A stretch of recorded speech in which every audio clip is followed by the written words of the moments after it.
Well, hi guys and girls, this is Jaff and our Paul, and this morning I'm taking a little blast on the new Triumph Street Twin. So let's have a little bash on it and see what it's all about.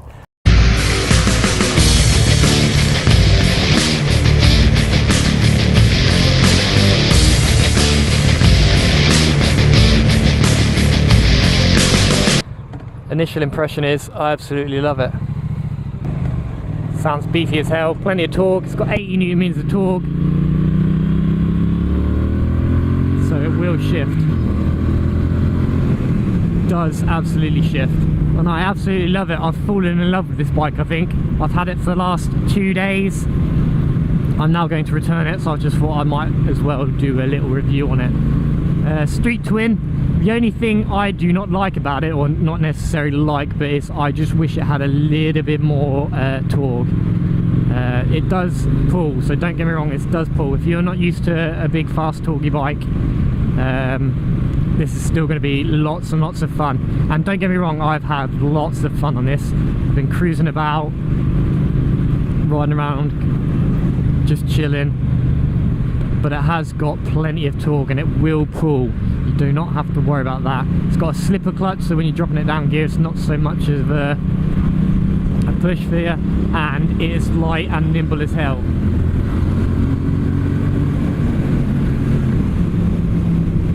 So I can just cruise about, flying in between traffic like nothing, and I've got the torque to catch me up on it.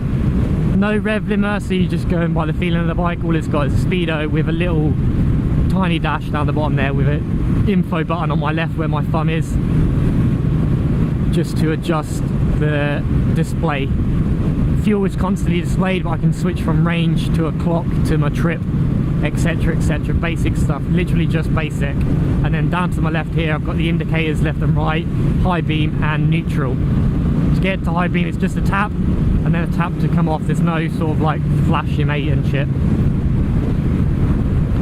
Starter is the same as all new bikes now. Center is on and then the up is off, but then to start it's just a push down. There's no actual start button, and then you've got hazards down there, so I can plonk the hazards on. Bar red mirrors are really nice and have a good little touch to it compared to up here. I think the bar red mirrors make it more of a mean sort of aggressive look, and this is an amazing machine. It looks beautiful. I absolutely love it.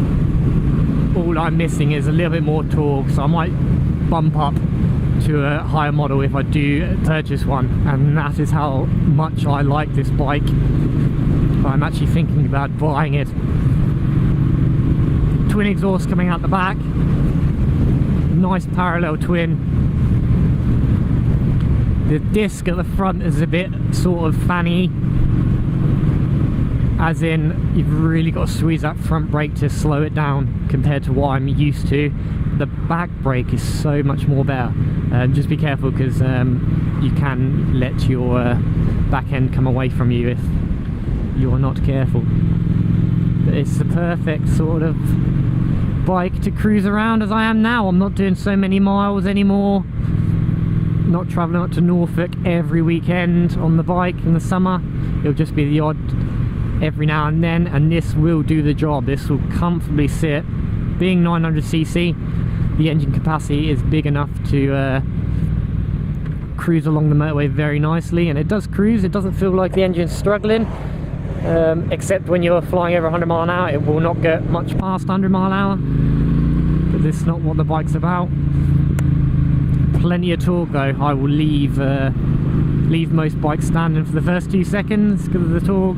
I just need that little bit more. It's got the wow factor, I just need to be a bit more impressed for me personally. But if you are thinking about jumping on a parallel twin, or you've got like a cruiser type 125, this is a good first bike to jump on with your A license. Unsure if this is A2 compatible, but we could see. And it does sound beefy. So it's got ride-by-wire, which is supposed to be a new technology, but it's actually alright. It's a bit of give on the throttle. It's not much sort of instant response that you get on a sports bike or sports tourer like the Sprint. There's a bit more of a give to it before it actually kicks in, which I like. It's kind of a nice personal touch, and it's very lazy as well. Coming into junctions and that, I can pretty much just stay in second or third gear, maybe fourth sometimes, and just open the throttle a little bit and let the torque do the work. And I've picked a nice little windy road for you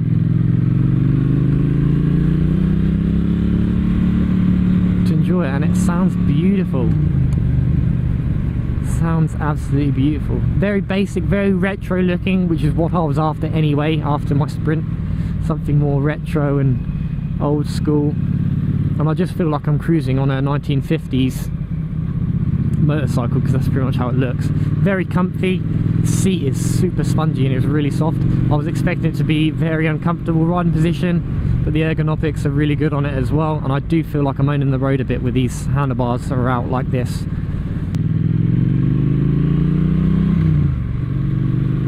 I love it. Sounds awesome, looks awesome, very pretty. Just been cruising around, and that's pretty much what it's for, just having a little cruise around. I know I'm just giving it a little bit of a thrash now, but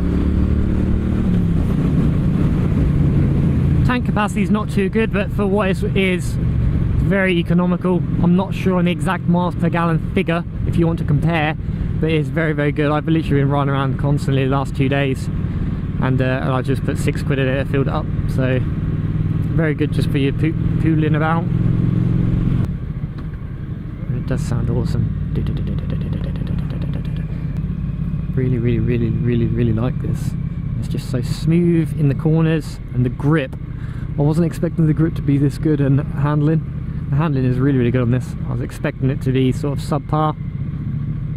The handle is really good. The only thing I thought lacking, if you are going to thrash this around a lot, because I've had a little thrash here, testing it out and stuff, and I've realised that the brakes are a bit naff at the front. I expected the brakes to be a little bit better, so hopefully on the Bonneville T120 they're a bit more improved. Don't get me wrong, this will brake, it's just they seem very, very soft, and you've really got to pull them in for braking. But the back is really, really good. Just be careful of the back end coming away, but it has got ABS, so if I do lock up, but I don't know if it works so well on the back wheel, and I don't want to find out, to be honest. So there's no area on this engine power that I cannot use, and I can have a bit of fun with all of it, which is really, really refreshing, considering any bike over 130, 140 horsepower, unless you're on a racetrack, you're just wasting all the power. And it's just nice to know that I can thrash this bike around to its limit and still have a bit of fun. I mentioned previously with just cruising about like this, the Ultimate bike, just cruising around like this, it is literally the most comfiest cruiser I've ever ridden, and I was really surprised. Retro looks, but with modern technology-ish. Say modern technology, it's just basic stuff. I'm not sure if the lights are xenon lights or just standard LEDs or a bulb, but I would recommend, if you are going to think about purchasing one of these, I would recommend getting a grid or at least a bulb protector from the front light, because it's literally just a case. I mean, it'll survive bugs, but any stone chip that comes up could smash the light bulb.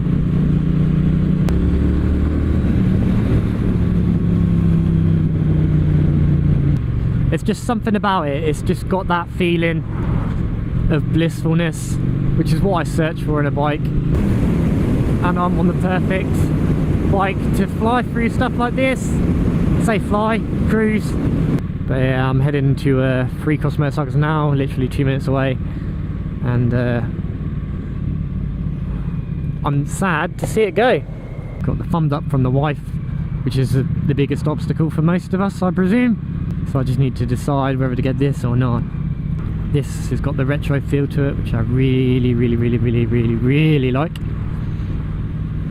And I'll plonk up some specs on the description for you, so you can have a look rather than me going through them on this video. I'll do something a bit different. I'll put them in the description for you to read.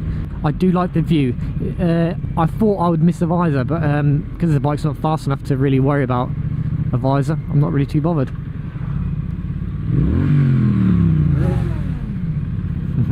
So all in all, this has got the thumbs up from me, majorly.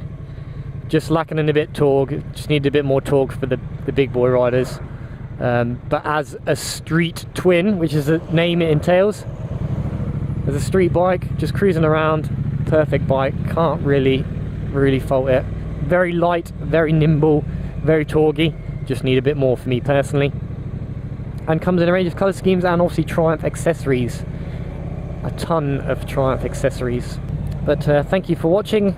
If you enjoyed this video, give it a thumbs up. If there's anything you're missing and you want to know about this bike, please let me know, as I'll be easily able to find out, because I don't live far from Freecross. And I'll see you all next time. Take it easy guys, and ride safe.